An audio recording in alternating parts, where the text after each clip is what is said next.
অসমৰ সত্ৰীয়া সংস্কৃতিৰ এক মুখ্য বাদ্য হৈছে খোল। চৰাইদেউৰ শ্ৰীপুৰ অঞ্চলত দিয়া হৈছে খোল বাদ্যৰ প্ৰশিক্ষণ। শতাধিক প্ৰশিক্ষাৰ্থীয়ে খোলৰ প্ৰশিক্ষণ লৈ প্ৰদৰ্শন কৰিছে খোল বাদন।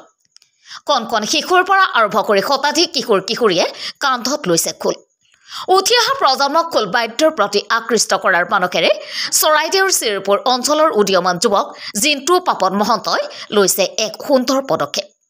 2 বছৰৰ পূৰ্বে মুকলি কৰা মুক্ত মঞ্চ দা প্লেটফৰ্মৰ জৰিয়তে জিলাখনৰ বিভিন্ন প্ৰান্তৰ কিশোৰীক দি আহিছে খোল বাদ্যৰ প্ৰশিক্ষণ। খোলৰ লগতে একাংশই গ্ৰহণ কৰিছে সত্ৰীয়া নৃত্যৰ প্ৰশিক্ষণ। নাজিৰাৰ পৰা দিলীপ হাজৰিকাৰ ৰিপৰ্ট, অসম ৰিপৰ্ট।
কেতিয়াবা কি থাকে মানে এবছৰ হ'ল কোনে শিকাই আছে? জিন্তু মহন্ত। নমস্কাৰ, মই নাম হৈছে মুগ্ধাৱত গোস্বামী। বেছি দিন হোৱা নাই, এটা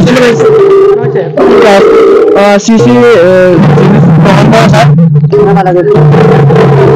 ছাৰ বহুতে ভাল আৰু বহুত ভাল লাগিছে ছাৰ পাৰিছা নে? পাৰিছে বেছি দিন হোৱা নাই, ভালকে নাই সেইখিনি ভালকে পাইছো।